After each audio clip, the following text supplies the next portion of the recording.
Hello everyone, कैसे हैं आप सब। उम्मीद करते हैं अच्छे होंगे। मैं देव सर स्वागत करता हूं सर्वोत्तम के इस ऑनलाइन प्लेटफॉर्म पे। जैसा कि आपको पता है, लक्ष्य बैच आप लोगों के बीच में प्रस्तुत है। कई सारी चीजें मैंने एक्सप्लेन कर रखी, कई सारा चैप्टर कंप्लीट करा दिया है। तो अब क्या है, बेसिकली हमने एक चैप्टर जो स्टार्ट किया था जिसका नाम था रासायनिक अभिक्रिया और समीकरण। उसमें मैंने आपको पहले ही बता दिया था कि रासायनिक अभिक्रिया और समीकरण को हम दो हिस्सों में पढ़ेंगे। एक तो पढ़ेंगे रासायनिक अभिक्रिया के बारे में, दूसरा पढ़ेंगे रासायनिक समीकरण के बारे में। तो पहले मैंने क्या किया है, रासायनिक जो अभिक्रिया वाला पार्ट है मैंने उसको अच्छे से समझा दिया आपको कई सारे लेक्चर्स के अंदर। तो आप सबसे पहले क्या करिए, वो जो पुराना वीडियो है रासायनिक अभिक्रिया वाला उसको पूरा देखिए। आज के क्लास में हम लोग रासायनिक समीकरण के ऊपर बात करेंगे।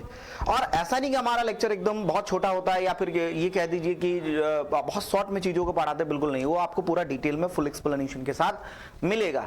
मतलब अगर आप अपनी तैयारी किसी भी तरीके से नहीं कर रखी होगी तो आप लेक्चर देके तैयारी कर सकते हैं। आइए फोकस करते हैं इस पे। और एक जरूरी अनाउंसमेंट है। अनाउंसमेंट ये है कि जैसा कि मैंने आपको दिवाली के टाइम में ऑफर बताया था, ठीक है, वो ऑफर कुछ और नए तरीके से आपके सामने पेश कर रहा हूं। पेश ये कर रहा हूं, देखिए ध्यान से, कि जो ऑफर है, पहले जो आपको बैच 199 में मिल रहा था, अब वो बैच आपको 199 में नहीं मिलेगा। वो बैच जो है आपको मात्र और मात्र, ठीक है, ध्यान से सुनिएगा क्योंकि एग्जाम बहुत करीब आ गया है और मेरा उद्देश्य है कि ज्यादा से ज्यादा बच्चे इस चीज को क्या करें, देखें और इस चीज को समझें कि तैयारी जो है किस तरीके से की जा सकती है। और आपका जो एग्जाम बहुत करीब आ गया है तो हम चाहते हैं कि अधिक से अधिक बच्चे इसका लाभ उठा पाए। और आपसे ये अनुरोध है कि ज्यादा से ज्यादा बच्चों तक ये चीजें को इसको पहुंचाने का कष्ट कीजिएगा। इसलिए हम क्या कर रहे हैं, बैच को ऑलमोस्ट फ्री कर रहे हैं। ठीक है, ऑलमोस्ट फ्री करने का मतलब क्या है कि मात्र बैच आपको 1 रुपए में मिलेगा। ठीक है, मात्र 1 रुपए में। ठीक है, आप उम्मीद नहीं कर सकते थे कि बैच आपको इतना फ्री में भी मिल सकता है। तो मात्र आपको 1 रुपए में मिलेगा। 1 रुपया कोई बहुत बड़ी बात नहीं है। ठीक है, तो आपको 1 रुपए में ये बैच मिल रहा है। आपको कुछ नहीं करना है, प्ले स्टोर पे जाना है, ठीक है, और सर्वोत्तम ऐप डाउनलोड करना है और लक्ष्य बैच में जाके एनरोल कर लेना है। ठीक है, ये बैच आपको फरवरी तक रहेगा, यानी एग्जाम तक अपनी तैयारी यहाँ से कर सकते हैं। बिना समय गवाए हुए लेक्चर को स्टार्ट करते हैं। हमने पहले कहा था लेक्चर को 2 हिस्सों में स्टार्ट करेंगे। पहला हिस्सा हमने कंप्लीट करा दिया था। तो आइए थोड़ा सा बेसिक बात करेंगे इसके ऊपर कि थोड़ा सा बेसिक बात करेंगे। पहला जो बेसिक बात है, हमने कहा कि इस पूरे लेक्चर को हम 2 हिस्सों में डिवाइड कर रहे थे। पहला रासायनिक अभिक्रिया और रासायनिक समीकरण। ठीक है, तो रासायनिक अभिक्रिया वाला जो पार्ट है वो हमने डिस्कस कर लिया है। ये हमने डिस्कस कर लिया है। चैप्टर का नाम था और समीकरण। तो आज हम लोग बात करेंगे समीकरण के ऊपर। ठीक है, तो हमने ये वाला पार्ट तो ऑलरेडी पढ़ लिया। जो बच्चा नहीं पढ़ा है जाके देख लो, पुराना लेक्चर रखा हुआ है। ठीक है, और रासायनिक समीकरण जो है ये आज हम डिस्कस करने वाले हैं। तो बिना देर किए हुए टॉपिक पे आते हैं। टॉपिक क्या हमारे पास, रासायनिक समीकरण। रासायनिक समीकरण क्या होता है, ध्यान से सुनिएगा, बहुत ही सिंपल सा डेफिनेशन है। रासायनिक अभिक्रिया में भाग लेने वाले पदार्थ, जिसको आप प्रतिकारक कहते हैं या फिर क्या कहते हैं, प्रतिफल कहते हैं। तो रासायनिक अभिक्रिया में भाग लेने वाले पदार्थ यानी कि प्रतिकारक और प्रतिफल को जब संक्षिप्त रूप में निरूपित किया जाता है तो उसे हम रासायनिक समीकरण कहते हैं।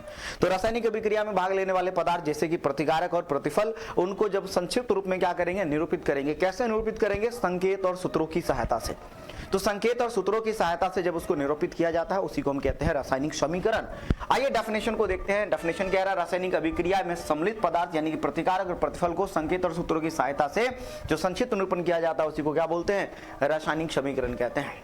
और एग्जाम में अगर ये चीजें याद नहीं हो तो हम क्या कर सकते हैं, जुगाड़ क्या लगाना है, रासायनिक अभिक्रिया का संक्षिप्त निरूपण ही क्या कहलाता है, रासायनिक समीकरण कहलाता है। सिंपल सा मीनिंग है। तो रासायनिक अभिक्रिया, अब इतनी बड़ी अभिक्रिया तो तुम लिखोगे नहीं, तो उसको शॉर्ट में करने के लिए, संक्षिप्त रूप में निरूपित करने के लिए हम किसका सहारा लेते हैं, रासायनिक समीकरण का सहारा लेते हैं। ठीक है, अब रासायनिक समीकरण को निरूपित करने का 2 तरीका है। रासायनिक समीकरण को निरूपित करने का 2 तरीका है। एक है शब्द समीकरण, दूसरा है संकेत समीकरण। यानी कि रासायनिक समीकरण को भी हम 2 तरीके से क्या कर सकते हैं, निरूपित कर सकते हैं। एक तो शब्द के रूप में कर सकते हैं, दूसरा संकेत के रूप में कर सकते हैं। एक शब्द और दूसरा संकेत समीकरण। तो शब्द समीकरण क्या होता है और संकेत समीकरण क्या होता है, इनमें क्या करते हैं कि रासायनिक अभिक्रिया को हम शब्द के रूप में क्या करते हैं, निरूपित करते हैं, और इसमें रासायनिक अभिक्रिया को संकेत और सूत्रों की सहायता से निरूपित किया जाता है। एक बार पहली बार फिर से सुन लीजिए, हमने क्या क्या कहा, रासायनिक अभिक्रिया का संक्षिप्त निरूपण कहलाता है रासायनिक समीकरण। संकेत और सूत्रों की सहायता से जब प्रतिकारक और प्रतिफल को संक्षिप्त रूप में निरूपित किया जाता है तो उसे रासायनिक समीकरण कहते हैं। उनके 2 तरीके हैं, एक शब्द समीकरण है और दूसरा संकेत समीकरण है। शब्द समीकरण को हम लोग शब्द के द्वारा रिप्रेजेंट करते हैं और संकेत समीकरण को हम संकेत और सूत्रों के द्वारा सूचित करते हैं। आइए सबसे पहले संकेत ये शब्द समीकरण के बारे में देखेंगे। तो आपके सामने एक शब्द समीकरण लिखा हुआ है, क्या?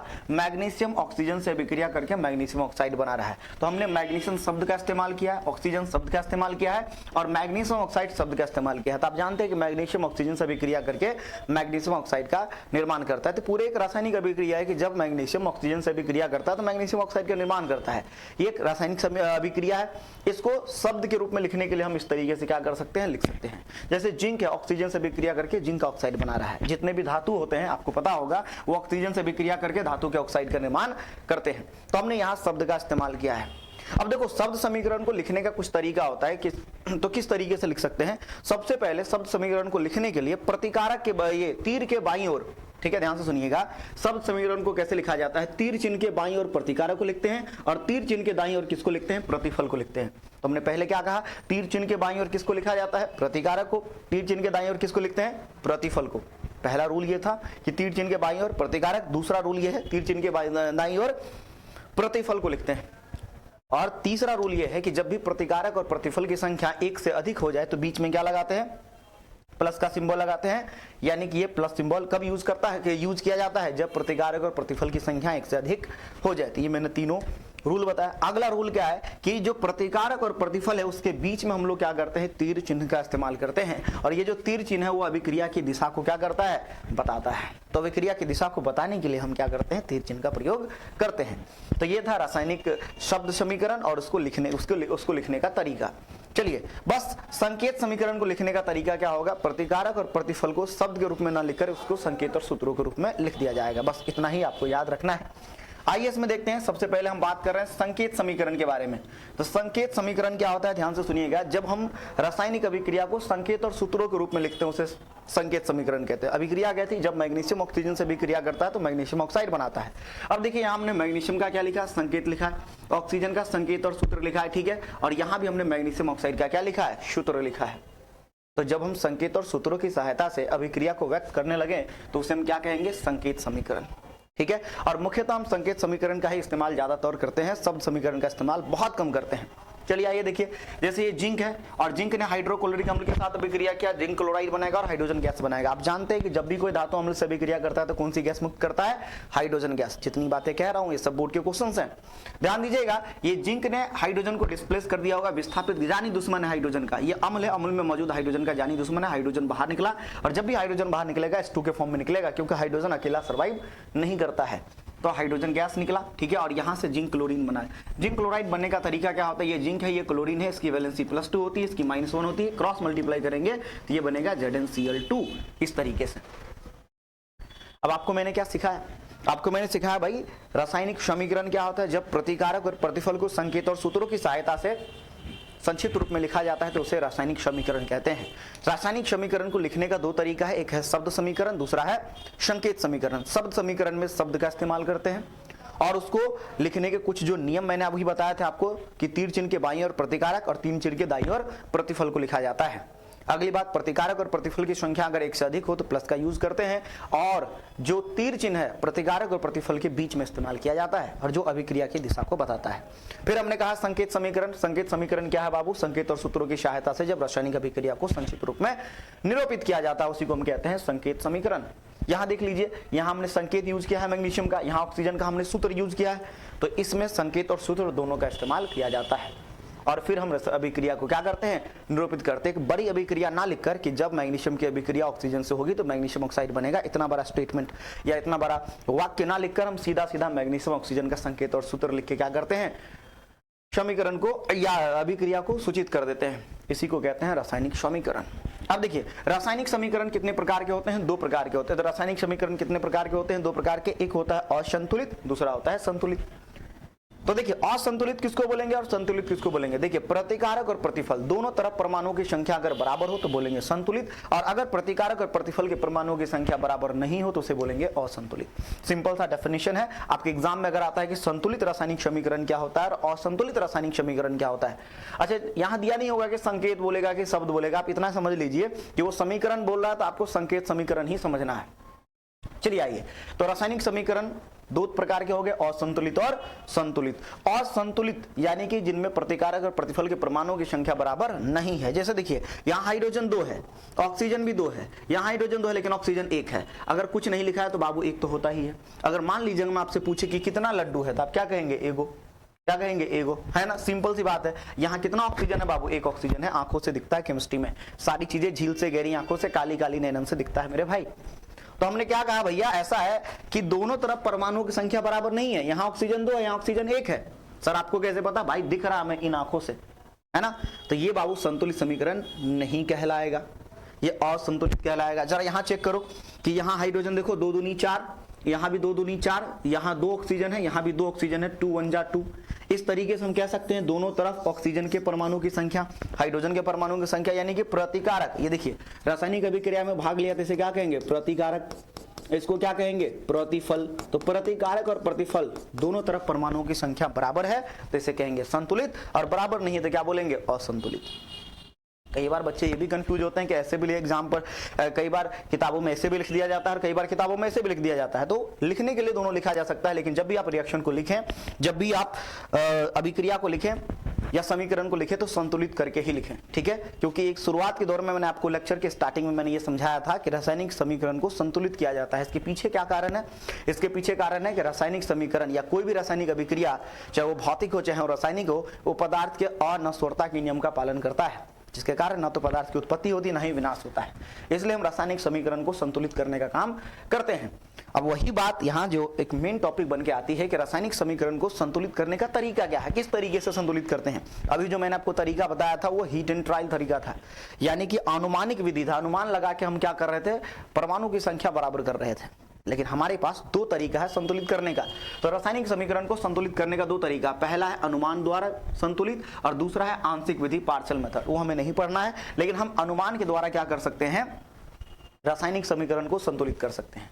अब अनुमान के द्वारा जब संतुलित किया जाता है तो क्या होता है? छोटी सी प्राकृतिक संख्या, ठीक है, एक सबसे छोटे प्राकृतिक संख्या को गुणांक के रूप में क्या करते हैं? उपयोग करते हैं। तो जब भी अनुमान द्वारा संतुलित किया जाता है तो इस संतुलन के दौरान हम छोटी प्राकृतिक संख्या का प्रयोग या उपयोग करते हैं, गुणांक के रूप में करते हैं। और गुणांक समझिए, जैसे मान लीजिए x है और यहाँ 2x लिखा है, तो x का गुणांक क्या है? 2।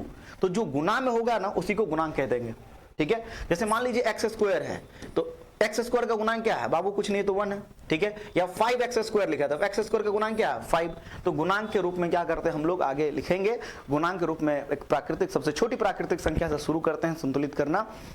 तो उसी में हम कहेंगे अनुमान द्वारा जो विधि होती है उसमें हम सबसे छोटी प्राकृतिक संख्या का उपयोग करके इसको संतुलित करने का काम करेंगे। तो आइए यहाँ एक दिया हुआ एग्जाम्पल, इसको संतुलित करके देखते हैं। जैसे यहाँ हाइड्रोजन कितना है? 2।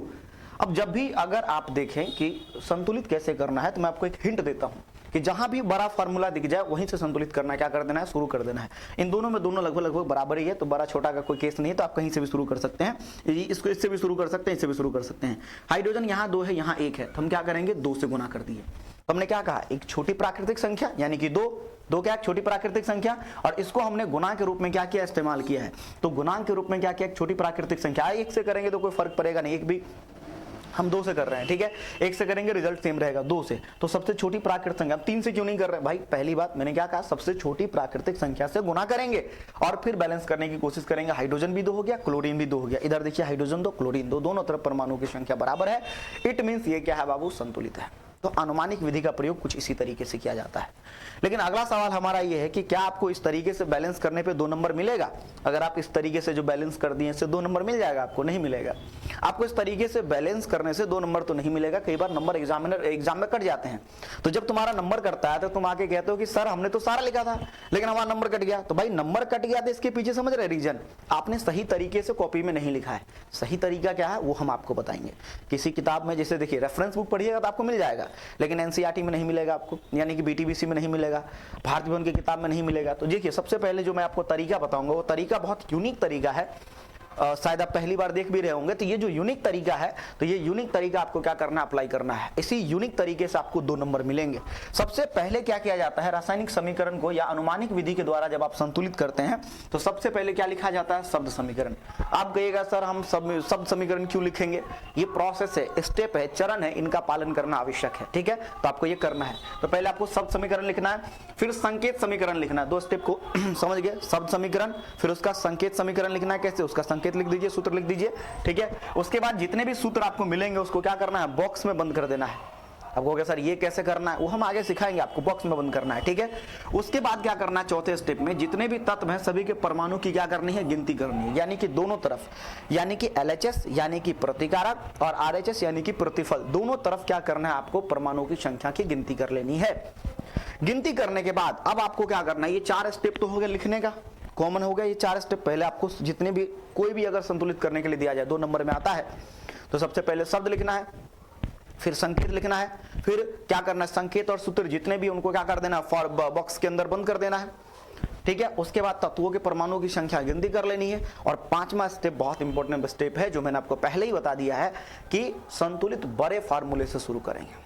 तो आपको बड़ा फार्मूला ढूंढना है और वहीं से संतुलित करना, क्या कर देना है, शुरू कर देना। तो बड़े सूत्र से संतुलित करना शुरू करेंगे और जैसे ही शुरू करेंगे तो अलग अलग तत्वों को कर लेंगे संतुलित 6ठे स्टेप में, और लास्ट में क्या करेंगे, जांच करेंगे कि दोनों तरफ परमाणु की संख्या बराबर है या नहीं। क्या स्टेप कहा गया, एक बार फिर से सुनिए। पहला स्टेप कहा गया कि शब्द समीकरण लिखिए, दूसरा स्टेप कहा गया संकेत समीकरण लिखिए, तीसरा स्टेप कहा गया कि जितने भी सूत्र हैं, संकेत हैं, उनको बॉक्स में बंद कर दीजिए। चौथा स्टेप कहा गया कि तत्वों के परमाणुओं की संख्या लिख लीजिए, जो बाईं तरफ है और जो दाईं तरफ है, यानी कि प्रतिकारक और प्रतिफल, दोनों के परमाणुओं की संख्या लिख लीजिए। 5वां स्टेप कहा गया बड़े फार्मूला से संतुलित करना शुरू करें, और 6ठे स्टेप में कहा गया जितने भी तत्व हैं सबको संतुलित कर दें, और साथ में जांच करना है, और जांच करके हमें अपना स्टेप पूरा करना है। तो अगर आपको सच में 2 नंबर चाहिए ना, तो आपको ये 7 स्टेप अप्लाई करना पड़ेगा। जैसे कि यहाँ एक एग्जाम्पल दिया है, मैं आपको एक एग्जाम्पल करा देता हूँ। जब आप भारती वन की किताब पलटेंगे वहाँ 2-3 एग्जाम्पल दिया हुआ, उसकी प्रैक्टिस आपको खुद करनी है। इसके अलावा जहाँ भी आपको रासायनिक संतुलन या क्वेश्चन बैंक में दिया हो, चाहे क्या कहते हैं भारतीय भवन में दिया हो, तो वहाँ आपको खुद ब खुद वो क्या करना है, संतुलित करना है। चलिए आइए, तो मैं आपको यहाँ एक समझा देता हूँ, बाकी आपको प्रैक्टिस वहीं से करना है। चलिए आइए देखिए, कह रहा है कि मैग्नीशियम हाइड्रोक्लोरिक अम्ल से अभिक्रिया कर मैग्नीशियम क्लोराइड और हाइड्रोजन गैस का निर्माण करता है। आप जानते हैं कि मैग्नीशियम HCl अम्ल से अभिक्रिया कर रहा है, तो जब भी कोई धातु अम्ल से अभिक्रिया करता है तो हाइड्रोजन गैस बनाता ही बनाता है, साथ ही साथ लवण भी बनाता है। ये मैग्नीशियम क्लोराइड क्या है, लवण है। तो ध्यान दीजिए, सबसे पहले ये जो समीकरण है, ये जो अभिक्रिया है, इस अभिक्रिया को सबसे पहले क्या करना है, संतुलित करने के लिए इसको शब्द समीकरण में परिवर्तित करना है। तो सबसे पहले कह रहा है मैग्नीशियम किससे अभिक्रिया करा रहा है, हाइड्रोक्लोरिक अम्ल से। क्या बना रहा है बाबू, मैग्नीशियम क्लोराइड और हाइड्रोजन गैस। तो जो कह रहा हमने शब्द के रूप में लिख दिया। अब आपको समझ में आ गया होगा शब्द समीकरण के रूप में लिखने का क्या फायदा है, कि क्यों लिखा जाता है, क्योंकि सबसे पहले इतने बड़े अभिक्रिया को छोटे फॉर्म में कन्वर्ट किया गया शब्द के रूप में। इससे भी छोटा हो गया, इसका संकेत लिख दो। तो मैग्नीशियम हाइड्रोक्लोरिक अम्ल का जो सूत्र होता है वो HCl, ठीक है, और मैग्नीशियम क्लोराइड का सूत्र होता है MgCl2, और हाइड्रोजन का सूत्र होता है H2, ठीक है। हमने क्या किया बाबू, पहले स्टेप में शब्द लिख दिया, शब्द समीकरण लिखा है, ठीक है। तो पहले स्टेप में हमने क्या किया है, शब्द समीकरण लिखा है, ध्यान दीजिएगा। दूसरे स्टेप में क्या किया है, संकेत समीकरण लिखा है, दूसरा स्टेप भी क्लियर है। और तीसरे स्टेप में देखिए जितने भी संकेत और सूत्र हैं उनको डब्बे में क्या कर दिया है, हमने बंद कर दिया, तीसरा स्टेप भी क्लियर है। चौथे स्टेप में क्या करेंगे, ध्यान से देखिए, चौथा स्टेप जो है इनमें हम क्या करेंगे, जितने भी तत्व हैं, जैसे मैग्नीशियम है, हाइड्रोजन है, क्लोरीन है ना, अच्छा जितने तत्व इधर होंगे उतना ही सेम तत्व होगा, ठीक, कोई नया तत्व नहीं बनेगा उधर, ठीक है। तो तत्वों की संख्या या तत्व जितने भी प्रकार के होंगे वो सेम ही होंगे, इधर मैग्नीशियम है तो इधर भी होगा, हाइड्रोजन हाइड्रोजन, कोई नया तत्व नहीं बनता है। याद कीजिए, मैंने रासायनिक अभिक्रिया के पहले ही बता दिया था कि किसी भी नए तत्व का निर्माण, किसी भी नए परमाणु का निर्माण नहीं होता है। चलिए आइए, तो देखिए यहाँ मैग्नीशियम है, हाइड्रोजन है और क्लोरीन है।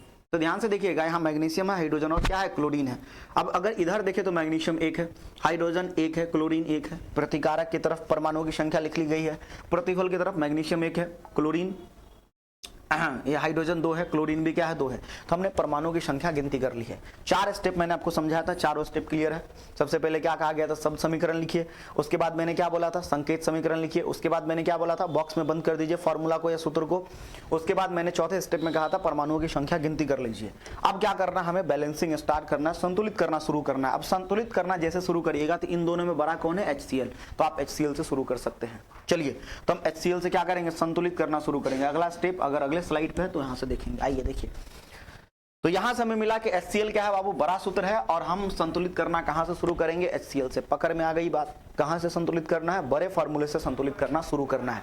तो आइए हमने बड़े फार्मूले से संतुलित करना शुरू कर दिया है, ठीक है। और HCl को अगर संतुलित करना है तो हम क्या करेंगे, 2 से गुना करेंगे, क्योंकि 1 से गुना करेंगे तो कोई फर्क पड़ेगा नहीं, तो 2 से गुना करेंगे, जिससे क्या होता है Cl जो है प्रतिकारक के तरफ बराबर हो जाएगा। जैसे देखिए यहाँ क्लोरीन क्या है, 2 है, अगर हम इसको 2 से गुना करेंगे तो क्लोरीन इधर भी 2 हो जाएगा और इधर भी 2 हो जाएगा, यानी प्रतिकारक की तरफ क्लोरीन की संख्या क्या होगी, बराबर। और जैसे क्लोरीन हम यहाँ देखते हैं कि जैसे क्लोरीन बैलेंस हुआ तो हाइड्रोजन अपने आप बैलेंस हो गया। देखिए इधर हाइड्रोजन 2 था, इधर भी हाइड्रोजन क्या हो गया, 2।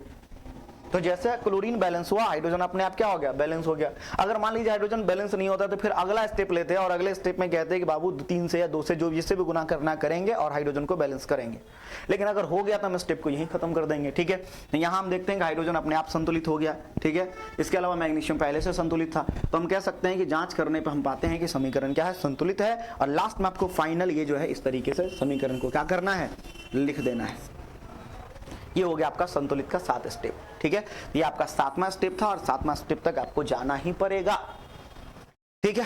तो अब तुम्हारे दिमाग में डाउट आ रहा है कि सर हम इतना लिखेंगे क्या? हाँ, ऐसे लिखना है आपको। जब भी आपको संतुलित का विषय आ जाए तो आपको ये लिखना है, ये लिखना है, ये लिखना है, ये लिखना है, ठीक है। फिर ये स्टेप सारे लिखने हैं, तब जाके आपको 2 नंबर मिलेगा, क्योंकि ये थ्योरेटिकल पार्ट है और थ्योरेटिकल पार्ट में आपको 2 नंबर लाने के लिए इतनी एफर्ट्स आपको लगाने पड़ेंगे। क्लियर है बात? अब तुम्हारा होमवर्क सुनो। होमवर्क क्या है कि अगर तुमने ये संतुलित करना सीख लिया तो HW क्या है, ध्यान से सुनिए। भारतीय भवन में अगर आपके पास भारतीय भवन का किताब है तो ठीक है, भारतीय भवन में भी रासायनिक समीकरण को संतुलित करने का कुछ एग्जाम्पल दिया होगा और कुछ एक्सरसाइज में भी सवाल दिया है। रासायनिक समीकरण को संतुलित करना दिया होगा, कम से कम वहां से जरूर प्रैक्टिस कर लेना भारतीय भवन से, ठीक है। 2-3 क्वेश्चन वहां से या 4 क्वेश्चन या 5 क्वेश्चन वहां से दिया होगा, वो कर लेना, ठीक है। इसके अलावा अगर अगर आपके पास भारतीय भवन नहीं है तो अगर आप किसी और बुक को फॉलो करते हैं तो उसमें भी ये क्वेश्चन दिया ही होगा, ठीक है। तो आप वहां से भी इसको क्या कर सकते हैं, फॉलो कर सकते हैं। चलिए अब एक नए टॉपिक और एक नई कहानी की शुरुआत करने वाले हैं, और इनमें क्या होता है, ध्यान से सुनिए कि बहुत कुछ नई चीज है, कुछ नई बातें हैं जो मैं आपको बताने वाला हूं, कुछ नए तरीके से समझाने वाला हूं, ठीक है। मैंने आपको पहले बता दिया कि मैंने जो आपको पढ़ाया था उसका सीक्वेंस अलग होगा, तरीका अलग होगा, ठीक है। और भी कई सारी चीजें हैं जो मैं आपके साथ शेयर करने वाला हूं, कुछ नई चीजें होगी, है आपके सिलेबस का ही हिस्सा है, लेकिन होता क्या है कि जो तरीका है, पैटर्न हमारा वो थोड़ा अलग है, तो आपको समझने में बहुत आसानी भी हो जाएगी, और थोड़ा क्या है कि आप एडवांस लेवल में भी जान पाएंगे। आइए समझते हैं, एक नए शब्द को समझते हैं जिसका नाम है स्टोइकियोमेट्रिक कोएफिशिएंट, है ना। अब ये जो स्टोइकियोमेट्रिक कोएफिशिएंट है, इसका हिंदी होता है रस समीकरण मितीय गुणांक। रस समीकरण मितीय गुणांक, यहां मीनिंग भी लिखा हुआ है। रस समीकरण का मीनिंग होता है मात्रा, और मितीय का मतलब होता है मापन। तो ये जो मिति वर्ड लगा इसका मतलब होता है मापन, और रस समीकरण का मतलब होता है मात्रा।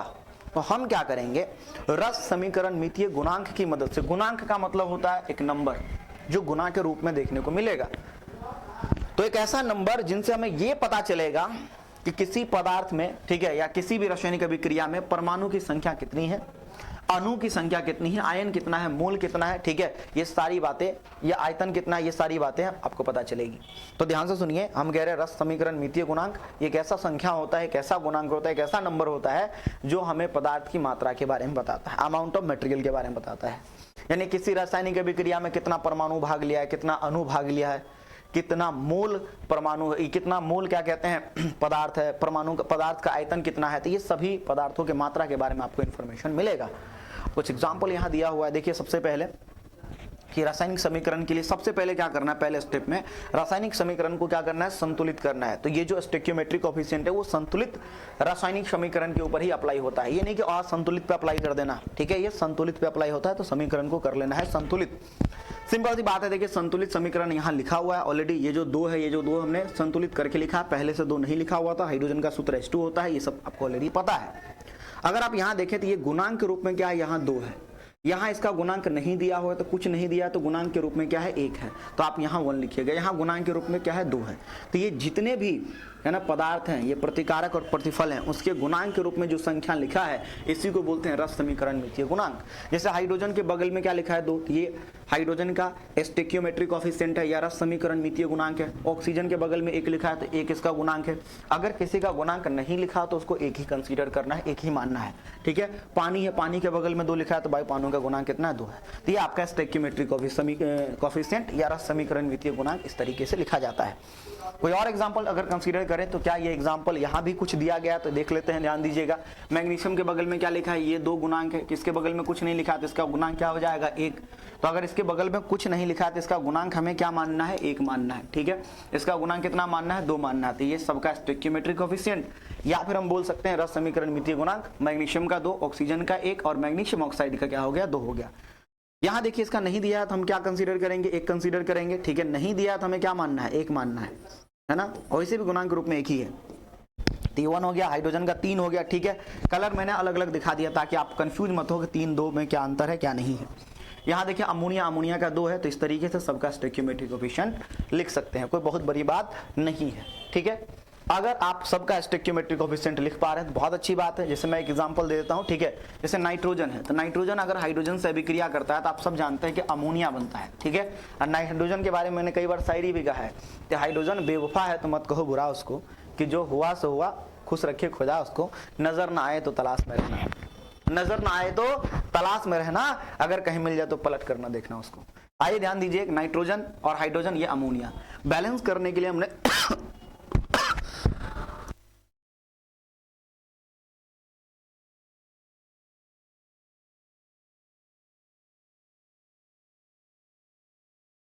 बैलेंस करने के लिए हमने क्या किया, सारे स्टेप बता रखे हैं। तो आइए स्टेप पे आते हैं। ये नाइट्रोजन है, हाइड्रोजन है, या अमोनिया है। आप कहीं से भी फार्मूले को बैलेंस करना शुरू कर सकते हैं। यहाँ देखिए नाइट्रोजन 2 है तो इधर भी क्या होना चाहिए, 2 होना चाहिए। तो हमने 2 से मल्टीप्लाई कर दिया। तो सर हम 2 यहाँ नहीं लिख सकते हैं क्या, नहीं, क्योंकि संतुलित करते समय याद रखिएगा ये परमाणु की जगह और ये अणु की जगह है। तो अणु को छेड़ना अलाउड है, परमाणु को छेड़ना अलाउड नहीं है। अणु नाम की लड़की को नहीं, अणु को, ठीक है। आप ध्यान से सुनिए, इसको हमने 2 से गुना कर देना है। नाइट्रोजन हो गया बैलेंस, इधर भी हो गया बैलेंस। बोलो बाबू, हाइड्रोजन कितना हो गया, 6। इसको हम 3 से मल्टीप्लाई कर दिए, हो गया बैलेंस, कहानी खत्म। क्लियर है बात, चलिए बहुत अच्छे। अब अगर सबका स्टोइकियोमेट्रिक कोफिशिएंट लिखेंगे तो नाइट्रोजन का क्या लिखेंगे, 1, इसका लिखेंगे 3 या इसका लिखेंगे 2। तो बाबू नाइट्रोजन का कोफिशिएंट या स्टोइकियोमेट्रिक कोफिशिएंट या रस समीकरण मितीय गुणांक 1 हो गया, हाइड्रोजन का 3 हो गया, अमोनिया का 2 हो गया। ये हमने स्टोइकियोमेट्रिक कोफिशिएंट लिखा है। इसके बारे में हमने कहा कि जो रस समीकरण मितीय गुणांक है वो पदार्थ की मात्रा को बताता है। कैसे बताता है, चलिए अगले स्लाइड पे देखेंगे, है ना। तो आइए कैसे बताता है। तो सबसे पहले क्या करना, हमें इसका रस समीकरण मितीय गुणांक लिखना है, ठीक है। आई वो आपको रिएक्शन दिख रहा होगा, ठीक है। थोड़ा नीचे कर लेते हैं स्लाइड को, चलिए आइए देखिए।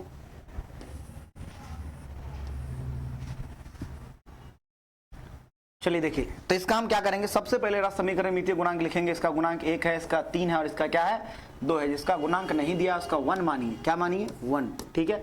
ये आपका रस समीकरण मितीय गुणांक दिया हुआ है, ठीक है। अब अगर रस समीकरण मितीय गुणांक पता है तो हम क्या कर सकते हैं, इससे कई सारी चीजें जानकारी हो सकती है, परमाणु के बारे में, अणु के बारे में, ठीक है, और भी कई सारी बातें, ठीक है। तो आइए सबसे पहले समझते हैं। जैसे मान लीजिए इसका गुणांक कितना है, 1, तो ये नाइट्रोजन हाइड्रोजन से अभिक्रिया करके अमोनिया बनाता है, ये चलो ठीक है, अच्छी बात है। यह गुणांक से हमें क्या पता चलता है कि देखिए यह क्या है बाबू, अणु का जगह है। तो अगर हम ये एक अणु में कितने परमाणु हो जाएंगे, 2, तो ये हो जाएगा 2 1 जा 2, तो 2 परमाणु नाइट्रोजन, ठीक है। 6 परमाणु किसका, हाइड्रोजन का। एक काम करते हैं, यहाँ परमाणु ही लिख देते हैं क्योंकि हम यहाँ परमाणु के बारे में देख रहे हैं। तो 3 दूना 6 परमाणु, तो 6 परमाणु किसका, हाइड्रोजन का, ठीक है। और ये आप चाहे तो परमाणु के रूप में भी लिख सकते हैं और चाहे तो आप अणु के रूप में भी लिख सकते हैं। देखिए अगर ये नाइट्रोजन के 2 और ये कितना हो जाएगा, 6, टोटल 8 परमाणु का जो है यहाँ बन रहा है, ठीक है। तो हम कह सकते हैं देखिए 2 परमाणु नाइट्रोजन, 6 परमाणु हाइड्रोजन और 2 अणु अमोनिया का निर्माण हुआ है। तो आपको पता चल गया कि भाई अगर स्टोइकियोमेट्रिक कोफिशिएंट पता है, यानी कि रस समीकरण मितीय गुणांक पता है, तो हम परमाणु के बारे में बता सकते हैं। दूसरा क्या बता सकते हैं कि इसका देखिए कोफिशिएंट कितना है, 1, तो 1 अणु, तो इसका 1 अणु, इसका 3 अणु से अभिक्रिया करके इसके 2 अणु का निर्माण करता है। तो 1 अणु नाइट्रोजन 3 अणु हाइड्रोजन के साथ अभिक्रिया करके 2 अणु अमोनिया का निर्माण कर रहा था। ये पहला स्टेप क्लियर है, दूसरा स्टेप क्लियर है। इसके अलावा मैंने आपको बताया था कि भाई प्रतिकारक और प्रतिफल के मात्रा, यानी कि उसमें आप द्रव्यमान बता सकते हैं, मोल बता सकते हैं, आयतन बता सकते हैं। तो आइए द्रव्यमान की बात करते हैं। एक नाइट्रोजन का जो द्रव्यमान होता है वो होता है 14 ग्राम, और 2 यहाँ नाइट्रोजन है तो उसका हो जाएगा 28 ग्राम। तो 28 ग्राम नाइट्रोजन है ना, एक का होता है बाबू 1 ग्राम, तो 6 हाइड्रोजन है हमारे पास, तो ये हो जाएगा 6 ग्राम। तो 28 ग्राम नाइट्रोजन 6 ग्राम हाइड्रोजन के साथ अभिक्रिया करके बाबू देखिए यहाँ 2 नाइट्रोजन तो 28 और ये हो जाएगा 6 हाइड्रोजन, तो ये हो जाएगा 34 ग्राम किसका, अमोनिया का निर्माण कर रहा है। तो इस तरीके से आप देख रहे हैं पदार्थ की मात्रा के बारे में स्टोइकियोमेट्रिक कोएफिशिएंट से पता चल रहा है। अगर ये कोएफिशिएंट अगर नहीं लिखा होता तो जो पदार्थ की मात्रा होती है वो गलत आता। ठीक है, तो सबसे पहले ये जो समीकरण है उसको संतुलित करना है। संतुलित समीकरण के लिए आप रस समीकरण मितीय गुणांक लिखिएगा, और रस समीकरण मितीय गुणांक से परमाणु, अणु और द्रव्यमान के बारे में पता चलता है। ये देखिए गुणांक 1 है तो 1 मोल नाइट्रोजन, गुणांक 3 है तो 3 mole nitrogen hydrogen, 3 mole hydrogen बाबू, ठीक है। और यहाँ देखिए ये गुणांक 2 है तो 2 मोल अमोनिया का निर्माण हो रहा है, तो मोल के बारे में पता चल रहा है। देखिए मोल और आयतन का जो अनुपात है वो एसटीपी और एनटीपी पर सेम होता है। ये जब आप क्लास 9 में पढ़े होंगे तो वहाँ आपको समझ में आया होगा, यहाँ ज़्यादा चर्चा नहीं दिया गया है तो हम यहाँ नहीं करेंगे। जो मोल का अनुपात होगा वही आयतन का भी होगा, मोल और वॉल्यूम दोनों इस केस में सेम आएंगे। चलिए कंडीशन कुछ अप्लाई होता है वो आपको आगे समझाया जाएगा। तो 1 मोल और यहाँ देखिए 1 मोल और ये देखिए 1 मोल नाइट्रोजन, एक आयतन किसका, नाइट्रोजन का, 3 आयतन किसका, हाइड्रोजन का, 2 आयतन किसका होगा बाबू, 2 वॉल्यूम बनेगा उसका, अमोनिया का बनेगा। तो आयतन के बारे में पता चल रहा है। तीसरा चीज बाबू यहाँ से हम ये जानते हैं कि किसी भी गैस का जो है, सबसे पहले ये जो गैस है, किसी भी गैस का जो आयतन होता है, ठीक है, तो एक आयतन जो है किसके बराबर होता है, 22.4 लीटर के बराबर होता है। ठीक है, तो एसटीपी पर या एनटीपी पर किसी भी गैस का आयतन एसटीपी और एनटीपी, एसटीपी का मतलब होता है स्टैंडर्ड टेम्परेचर प्रेशर, एनटीपी का मतलब होता है नॉर्मल टेम्परेचर एंड प्रेशर। तो सामान्य standard temperature and pressure, normal temperature and pressure, सामान्य ताप और दाब पर, ठीक है, जो एक किसी भी गैस का जो आयतन होता है बाबू, वो आयतन कितना होता है 22.4 लीटर। यहाँ आयतन 1 है तो भाई 22.4 से 1 से मल्टीप्लाई हो जाएगा, यहाँ 3 है तो इसको 3 से मल्टीप्लाई कर देंगे, यहाँ 2 है तो 2 से मल्टीप्लाई कर देंगे।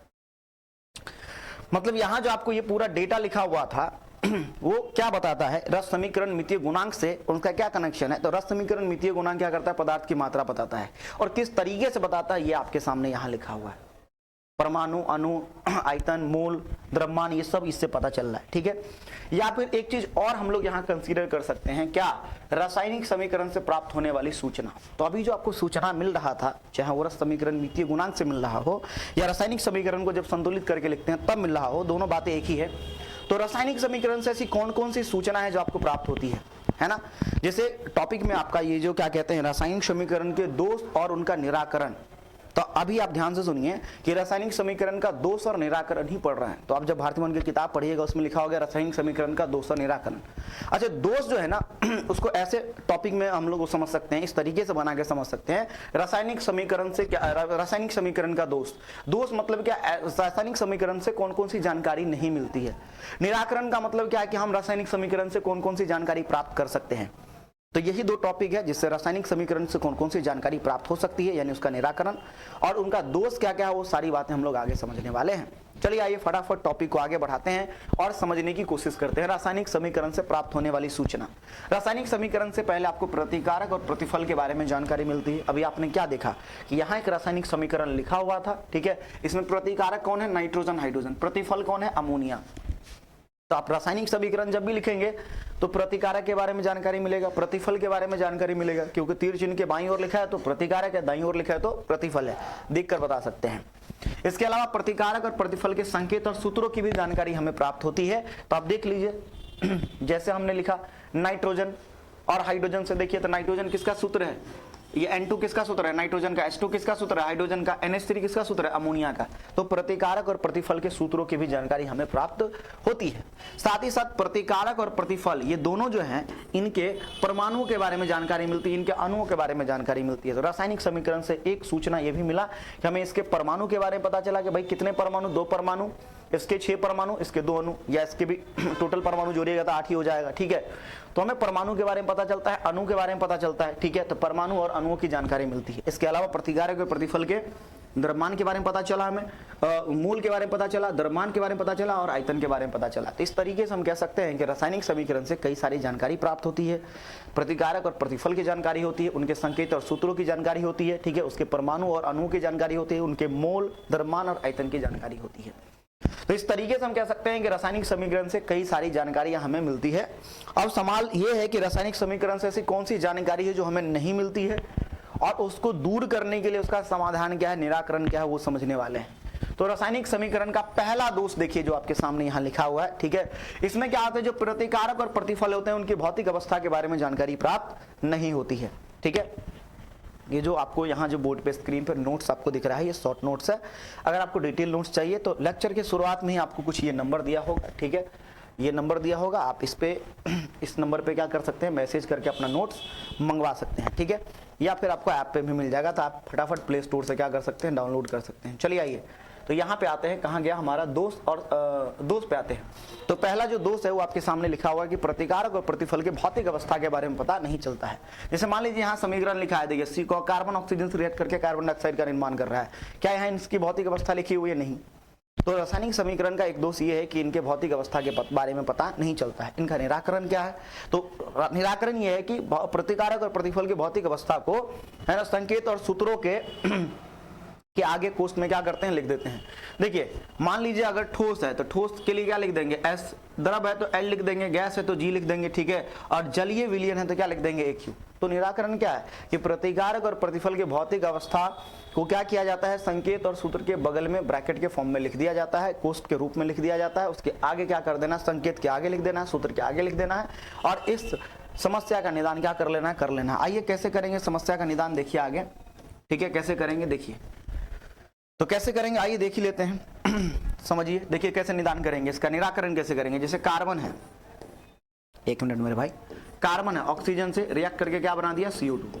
देखिए कार्बन होता है सॉलिड, तो ब्रैकेट में क्या लिख दिया, ठोस है तो S लिख दिया, ठीक है। इसके सूत्र के आगे क्या है, अगर ये गैस है तो G लिख देंगे, और ये भी गैस है तो क्या लिख देंगे, G लिख देंगे। तो इस तरीके से क्या किया जाता है, संकेत और सूत्रों के आगे भौतिक अवस्था को लिखकर इस दोष का निराकरण किया जाता है, ठीक है।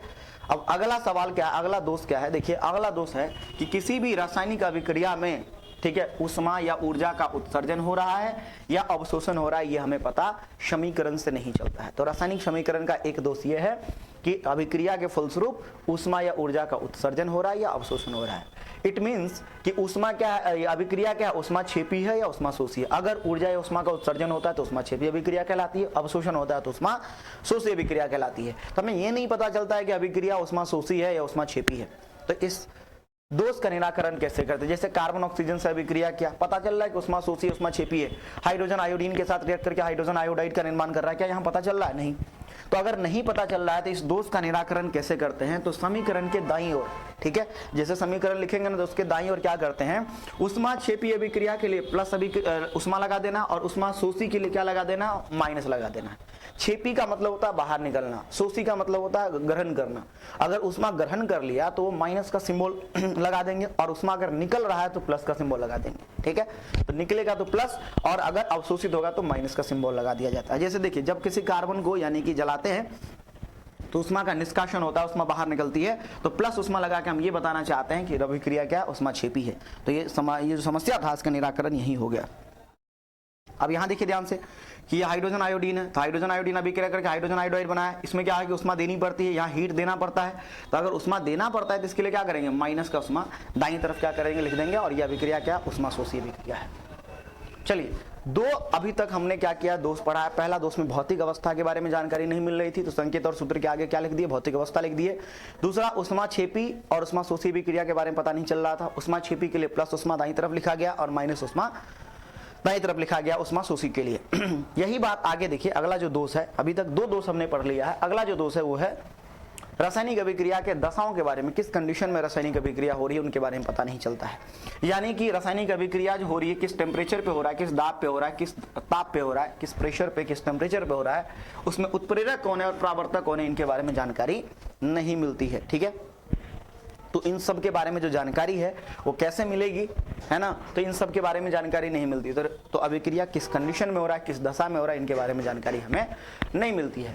तो इन जानकारी को देने के लिए ध्यान से सुनिएगा कि इस दोष या कंडीशन को समझने के लिए रासायनिक अभिक्रिया किस कंडीशन में हो रहा है, किस दशा में हो रहा है, उसको दूर करने के लिए हम क्या करेंगे, निराकरण। जैसे देखिए नाइट्रोजन और हाइड्रोजन अभिक्रिया करके अमोनिया बना रहा है, तो कितने टेम्परेचर पे रिएक्शन होगा, किस ताप पे होगा नहीं पता चल रहा है, किस दाब पे होगा ये पता नहीं चल रहा है, ठीक है। यहाँ उत्प्रेरक कौन है ये पता नहीं चल रहा है, यहाँ परावर्तक कौन है ये पता नहीं चल रहा है, तो इन सब के बारे में जानकारी हमें नहीं मिल रही है। तो क्या करेंगे हम लोग, है ना, ये सभी जानकारी देने के लिए क्या करते हैं, निराकरण करते हैं। तीर चिन्ह के ऊपर नीचे क्या करते हैं, ताप लिख देंगे, दाब लिख देंगे, उत्प्रेरक लिख देंगे, परावर्तक लिख देंगे, तो तीर चिन्ह के ऊपर नीचे इसका क्या किया जाता है, लिखा जाता है। आइए जैसे समझते हैं कि नाइट्रोजन हाइड्रोजन अभिक्रिया किया, तो यहाँ टेम्परेचर लगभग 450 से 500 डिग्री के तकरीबन टेम्परेचर होता है, ठीक है। दाब होता है 200 ATM जो यहाँ लिखा हुआ है, तो तीर चिन्ह के नीचे लिख दिया। उत्प्रेरक परावर्तकों को ऊपर, देखिए ऊपर नीचे कुछ भी लिख सकते हैं, जरूरी नहीं है कि हम इसको नीचे लिख रहे हैं तो उसको ऊपर लिख रहे हैं, ठीक है। यहाँ उत्प्रेरक कौन है, आयरन लोहा उत्प्रेरक है, और यहाँ परावर्तक कौन है, मोलिब्डेनम, ठीक है। तो यहां से हम ये उत्प्रेरक और परावर्तक के बारे में इंफॉर्मेशन लिख सकते हैं, ठीक है। अब यहां ध्यान से सुनिए, हमने इस तरीके से क्या किया है, उत्प्रेरक और परावर्तक के बारे में जानकारी तीर चिन्ह के ऊपर नीचे लिख दिया है, ठीक है। अब सवाल यह आता है कि उत्प्रेरक क्या है और परावर्तक क्या है, ठीक है। ये 2 नंबर में सवाल कई बार पूछा गया कि उत्प्रेरक क्या है, परावर्तक क्या है, ध्यान से सुनिएगा, ठीक है। उत्प्रेरक क्या है भैया, ध्यान से सुन लीजिए। उत्प्रेरक वह पदार्थ होता है जो रासायनिक अभिक्रिया की दर को परिवर्तित करने का काम करता है, ठीक है। तो रासायनिक अभिक्रिया के दर को परिवर्तित करता है, बढ़ा भी दे सकता है और घटा भी सकता है, मुख्यतः बढ़ाने का काम करता है, याद रखिएगा। और जो परावर्तक होता है वो उत्प्रेरक की क्रियाशीलता को बढ़ाने और घटाने का काम करता है, मुख्यतः बढ़ाने का काम करता है। तो सबसे पहले उत्प्रेरक के बारे में जान लीजिए, वह पदार्थ, ठीक है, वह पदार्थ जो रासायनिक अभिक्रिया की क्रियाशीलता को बढ़ाने का या रासायनिक अभिक्रिया के दर को परिवर्तित करने का काम करता है, उसे क्या कहते हैं, उत्प्रेरक कहते हैं। तो जो रासायनिक अभिक्रिया के दर को परिवर्तित कर दे, कैसे परिवर्तित करेगा, जैसे मान लीजिए पहले रासायनिक अभिक्रिया एकदम धीरे धीरे हो रही थी, अब जैसे उत्प्रेरक आएगा रासायनिक अभिक्रिया क्या होगी, तेजी से होगी। जैसे बचपन की मुझे एक कहानी याद आ रही है जो मैं आपको सुनाना चाहता हूँ, कई बार मैंने ऑफलाइन क्लासेस में सुना रखा है। पहले जो है पढ़ाई जो होती थी वो बोरे पे बैठ के, समझते हैं बोरा, जैसे जमीन पे बोरा बिछा दिया जाता था, उस पर लोग पढ़ते थे, ठीक है। और जब बहुत बच्चे छोटा होता है तो उसको एक साथ पढ़ा दिया जाता है, ग्रुप में पढ़ाया जाता था, ठीक है। तो अब क्या है कि अब गांव का सिस्टम तो आप जानते हैं कि गांव में बच्चे जैसे पढ़ रहे हैं, अपना पढ़ रहे हैं, तो सर कई बार अगर बाहर निकल गए, ठीक है, तो बच्चे जो पढ़ रहे थे, तो देखिए अगर सर हैं या बच्चे का जो पढ़ने का स्पीड है, देखिए पहले तो वो कैसे पढ़ रहा है, A double P L apple apple mean सेब, A double P L apple mean सेब, जैसे बच्चा पढ़ रहा है ऐसे, तो A double P L apple mean सेब, A double P L apple apple mean सेब, A double P L apple mean सेब। तो ये ऐसे बच्चा पढ़ रहा है, जैसे टीचर दूर जाते जाएगा, ठीक है, बच्चे का स्पीड भी एकदम कम होते जाता है, A double P L apple mean सेब, A double P L apple mean सेब। जैसे और आगे टीचर चले गए तो बच्चे का स्पीड देखिएगा पढ़ने का, A double P L apple mean सेब, A double P L apple. अब देखिए बच्चा ऐसे पढ़ रहा है, ठीक है, अचानक से सर आए, ठीक है, और दबा के एकदम पीठ पे मारा एकदम ऐसे, है ना, अरे वो बच्चे का पढ़ेंगे ए डबल पी एल एप्पल में से, ए डबल पी एल एप्पल में से, है कि नहीं, सारा बच्चा पढ़ना शुरू कर दिया। तो अब देखो ध्यान से, जब सर थे तो बच्चे का जो पढ़ने का दर था वो क्या था, ज्यादा था। तो बच्चे के पढ़ने का जो दर है वो कौन डिसाइड करते हैं, वो किस पे डिपेंड करता है, वो किस पे निर्भर करता है, सर पे। अगर सर हैं, सर खुद नहीं पढ़ते थे ए डबल पी एल एप्पल में सेब, तो उसी तरीके से उत्प्रेरक खुद रासायनिक अभिक्रिया में भाग नहीं लेता, वो खुद खत्म नहीं होगा, खुद कंज्यूम नहीं होता है, तो वो खुद रासायनिक अभिक्रिया में भाग नहीं लेगा, वो खुद रासायनिक अभिक्रिया में भाग नहीं लेता है, लेकिन वो उनकी उपस्थिति से रासायनिक अभिक्रिया की दर क्या हो जाती है, परिवर्तित हो जाती है। यहाँ जो आयरन है वो खुद भाग नहीं ले रहा रासायनिक अभिक्रिया में, आयरन देख रहे हैं कहीं बन रहा है क्या, नहीं ना। तो ये जो पूरा का पूरा अमोनिया बन रहा है वो हाइबर विधि, इसको बोलते हैं हाइबर विधि से बन रहा है, ठीक है। तो हाइबर विधि से क्या हो रहा है, अमोनिया का निर्माण हो रहा है। तो अमोनिया के निर्माण में ये जो आयरन है वो क्या है, उत्प्रेरक का काम कर रहा है। वो कहानी समझ में आ गई। अब अगर परावर्तक की बात करें तो परावर्तक क्या होता है, वो रासायनिक अभिक्रिया की दर को या क्या कहते हैं, उत्प्रेरक की क्रियाशीलता को बढ़ा देता है। जैसे आप कई बार क्या होता है कि टीचर पढ़ाते पढ़ाते बोर हो गए, ठीक है, तो बोर हो गए तो शांति से बैठे हुए, अचानक से कोई गार्जियन आ जाए। अब जैसे गार्जियन आ जाएगा, सर एकदम पूरा एकदम समझ रहे हैं ना, सर की जो क्रियाशीलता वो बढ़ जाएगी। गार्जियन आ गया, साहब पढ़ो जी तुम, है कि नहीं, तो बच्चा लोग जो था वो पढ़ ही रहा है। जैसे सर, मेरी कहानी को समझिएगा मैं क्या कह रहा हूँ, सर अगर थे तो बच्चे के पढ़ने का स्पीड क्या था, अलग था। तो सर की उपस्थिति के कारण बच्चे का जो पढ़ने का स्पीड है वो डिसाइड होता है। उसी तरीके से उत्प्रेरक की उपस्थिति के कारण जो अभिक्रिया की दर है वो परिवर्तित हो जाती है, बढ़ भी सकती है, घट भी सकती है। अगर मास्टर अच्छा है तो पढ़ने का दर बढ़ेगा, मास्टर खराब है तो पढ़ने का दर घटेगा, ठीक है। तो परिवर्तित करने का मतलब बढ़ा भी सकता है, घटा भी सकता है। 2 तरह का उत्प्रेरक होता है, एक पॉजिटिव एक नेगेटिव। तो जो पॉजिटिव वाला होता है वो बढ़ाता है, नेगेटिव वाला घटाता है, लेकिन वो हमें नहीं पढ़ना, बस हमें पॉजिटिव कैटलिस्ट के बारे में बात यहाँ करना है, ठीक है। अब यहाँ ध्यान से सुन लीजिए कि जैसे कोई गार्जियन आया, तो जैसे गार्जियन आएंगे एकदम सर की जो क्रियाशीलता वो बढ़ जाती है। जैसे मतलब सर पहले जो एक्शन के मूड में थे, पहले अगर आराम से चिल होकर बैठे हो, जैसे कोई पेरेंट्स आ गया एकदम पूरा एक्टिव, हाँ पढ़ो एकदम, तो सर की जो क्रियाशीलता है वो पेरेंट्स के आने से, यानी पेरेंट्स क्या, परावर्तक है, तो परावर्तक के आने से उत्प्रेरक की क्रियाशीलता क्या हो जाती है, बढ़ जाती है। आई होप आपको समझ में आया होगा। एक और कहानी है जो मैं आपको समझाना चाहता हूँ। जैसे कई बार क्या होता है कि आप शहरी दुनिया में क्या होता है ना कि जो मम्मी होती है वही सारी चीजें कोऑर्डिनेट करती है, चलाती है, ठीक है। तो जैसे मान लीजिए कि आप स्कूल से गए, ठीक है, छुट्टी हुई, आप घर पे गए या कोचिंग से गए, घर पे गए, ठीक है। घर पे जाने के बाद आपकी मम्मी बोलते निकाल के पढ़ो, जो होमवर्क मिला जल्दी बनाओ, ठीक है। तुम्हारा कंप्लेन आता है तुम पढ़ते नहीं हो घर पे, चलो निकालो फटाफट बनाओ, ठीक है। तुम गए आराम से किताब निकाले बैठ गए। अब मम्मी तुम्हारे सामने बैठी हुई, निकालो जल्दी अभी, है कि नहीं, कैसे नहीं निकालोगे, तो तुम किताब निकाल के बैठ गए। तो मम्मी जो है यहाँ क्या कर रही है, तुम्हारे पढ़ने का रेट परिवर्तित कर रही है। पहले अगर मम्मी नहीं होती तुम अलसिया जाते, सो जाते किताब पे, वहीं लेट जाते, है कि नहीं, नेटा उटा चुआ देते वहीं तुम। लेकिन जब मम्मी आ गई तो तुम्हारे पढ़ने का जो रेट है, जो दर है, वो परिवर्तित हो गया। अब तुम अच्छे से पढ़ रहे हो, ठीक है। अब ध्यान से सुनना, 10 मिनट हो गया, आधा घंटा हो गया, 1 घंटा हो गया, 1.5 घंटा हो गया, तुम पढ़ रहे थे। उधर से क्या होता है, मौसी का फोन आता है, ठीक है, मम्मी की बहन का। इस दुनिया में जो सबसे करीबी रिश्ता होता है मम्मी का, वो है बहन, ठीक है। तो ऐसे फोन आया, तुम्हारी मम्मी ने फोन उठाया, हाँ ठीक है, फोन उठा। अब देखो कहानी क्या क्या होगी।